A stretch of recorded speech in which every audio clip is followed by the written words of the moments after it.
बिस्मिल्लाहिर्रहमानिर्रहीम। अस्सलाम वालेकुम स्टूडेंट्स। आज के लेक्चर में हम लोग डिस्कस करने जा रहे हैं पोएटिक डिवाइसेस या फिगरेटिव लैंग्वेज या मुख्तलिफ किस्म की डिवाइसेस जो हम पोइट्री में इस्तेमाल करते हैं। तो शुरू करते हैं। सबसे पहले जो हमारी आज की डिवाइस हम पढ़ने जा रहे हैं वो है एलिट्रेशन।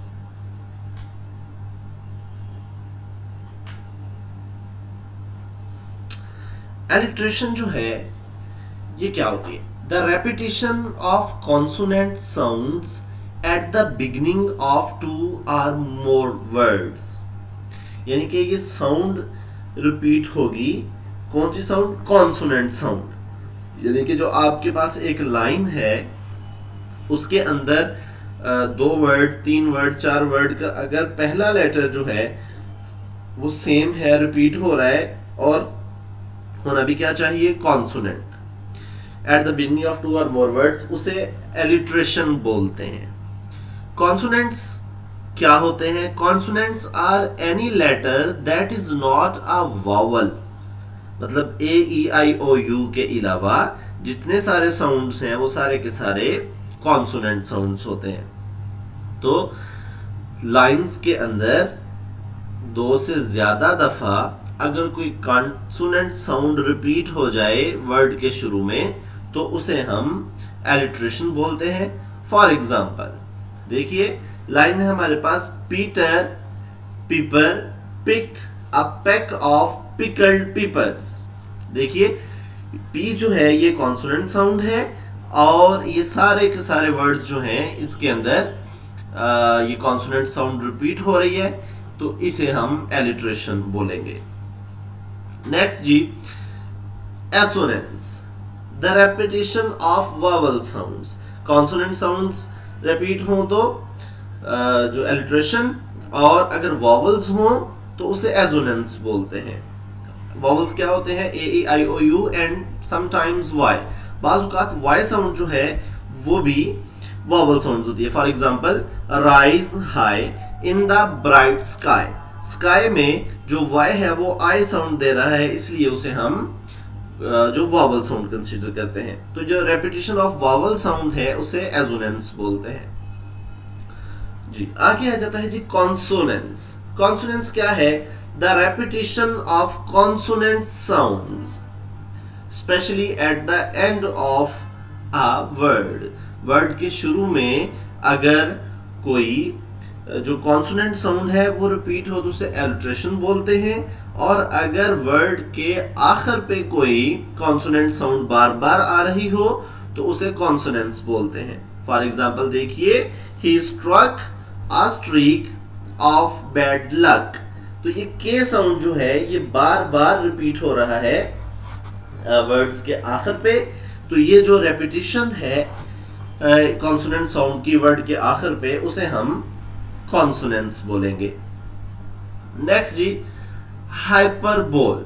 हाइपरबोल जो है an exaggeration or overstatement used to emphasise a point. यानी कि अपनी बात को साबित करने के लिए, अपनी बात को समझाने के लिए, बात को बयान करने के लिए अगर हम एग्जैजरेशन का इस्तेमाल करें, हम बढ़ा चढ़ा के बात को बयान करें, ओवरस्टेट करें, किसके लिए? Evoke strong feelings and illustrate a strong image. यानी कि अपनी बात को बहुत जो है वो हाइप देने के लिए जब हम ओवरस्टेट करते हैं तो उसे हाइपरबोल बोलते हैं। फॉर एग्जांपल देखिए, I was bored to death, यानी कि इतना थक गया कि मर ही गया। My backpack weighed a ton, यानी कि मेरे बैकपैक का वजन टन में। तो बच्चों ये जो है ओवरस्टेटमेंट या एग्जैजरेशन, इसे हाइपरबोल बोलते हैं। नेक्स्ट जी हमारे पास है इमेजरी। इमेजरी क्या है? A strong description using vivid language to paint a picture that the reader can visualise. यानी कि ऐसी स्ट्रॉन्गली डिस्क्राइब करना किसी चीज को अपनी लैंग्वेज के इस्तेमाल से कि जो पढ़ने वाला है वो सीन को विजुअलाइज कर ले, ऐसे लगे जैसे कि वो सारा कुछ उसके सामने है।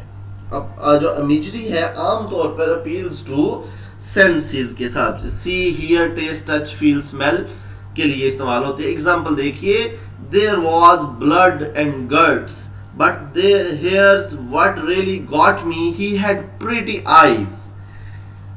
अल्फाज का बड़ा खूबसूरत इस्तेमाल, और इस तरह से खूबसूरती से इस्तेमाल करना कि जो पोइट है वो पोइट्री को, वो उस सीन को क्या करे, पेंट कर दे रीडर के सामने। यानी कि रीडर पढ़ रहा हो तो ऐसे ही उसे लग रहा हो जैसे कि विजुअलाइज हो रहा है, वो वीडियो उसके सामने चल रही है। इतना ताकतवर इस्तेमाल लफ्जों का जो है वो उसे इमेजरी बोलते हैं। नेक्स्ट जी, अगला है सिमिलीज। सिमिली क्या होती है? Simile comparing two unlike things using like as then. दो चीजें जो एक जैसी ना हो उनको आपस में कंपेयर करना, और कंपेयर कैसे करना? एज देन और लाइक का वर्ड इस्तेमाल करके। जैसे एग्जांपल देख लें, I was hungry as a bear. What happened to our dream? Therefore, does it dry up like a raisin in the sun? तो सिमिली जो है ये क्या है? दो अनलाइक थिंग्स का कंपैरिजन लाइक, एज या देन का इस्तेमाल करते हुए उसे सिमिली बोलते हैं जी। तो नेक्स्ट अगला है मेटाफर्स। मेटाफर क्या होते हैं? ये भी कंपैरिजन है, कंपेयरिंग टू अनलाइकली थिंग्स। जो सिमिली है वो दो एक जैसी चीजों का कंपैरिजन। मेटाफर जो है ये होता है दो अनलाइकली, दो ऐसी चीजें जो एक जैसी ना हो उसके लिए। Unlike a simile, you are saying that something is another thing.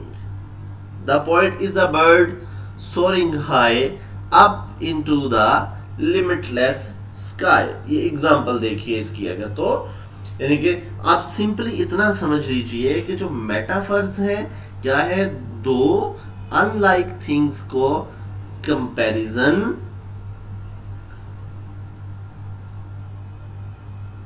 जी। इससे नेक्स्ट जो है वो हमारा ओनोमोटोपिया। ओनोमोटोपिया क्या है? The use of words that sound like what they mean. यानी कि ऐसे अल्फाज जो इस तरह से प्रोनाउंस होते हैं जिस तरह का उनका मतलब होता है, उन्हें ओनोमोटोपिया कहते हैं।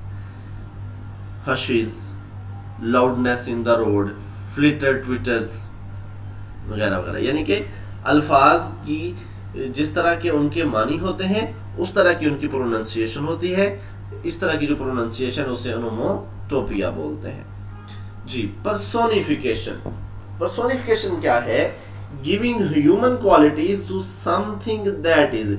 यानी कि कोई भी ऐसी चीज जो नॉन लिविंग हो, किसी थॉट या फीलिंग को, या फिर कोई भी ऐसी चीज जो नॉन ह्यूमन हो उसमें इंसानों की खुसूसियात को डाल देना पर्सोनिफिकेशन कहलाता है। But I pictured my last poems carrying on little feet from Lost Poems by Ralph Fletcher। जो कंफ्यूजन हो जाएगी, आप पर्सोनिफिकेशन की तरह समझ लीजिए कि किसी भी गैर इंसानी चीज में इंसानों की खुसूसियात को डाल देना पर्सोनिफिकेशन कहलाता है जी। रेपिटेशन। रेपिटेशन क्या है? वर्ड्स, साउंड और फ्रेजेस का बार बार इस्तेमाल। रेपिटेशन इज यूज्ड टू, किस लिए इस्तेमाल होती है? Emphasise something that is important. कोई भी चीज अगर अहम है तो उसको एम्फसाइज करने के लिए, किसी सर्टेन आइडिया को क्लैरिफाई करने के लिए, या किसी भी पॉइंट को खूबसूरत करने के लिए बार बार हम रेपिटेशन का इस्तेमाल करते हैं। राइम। राइम क्या है? अगर टू और more words that and in the same sound, दो या दो से ज्यादा अल्फाज जो हैं अगर सेम साउंड पे खत्म हो रहे हैं तो उसे राइम बोलते हैं। फॉर एग्जाम्पल देखिए, he gives his harness bell a shake, mistake ये एक राइम है। स्वीप, फ्लेक, ये फिर वो ऊपर वाला A B, deep, keep, sleep, sleep, ये सारी जो हैं मिलती जुलती हैं, इसलिए इन्हें हम राइम बोलते हैं।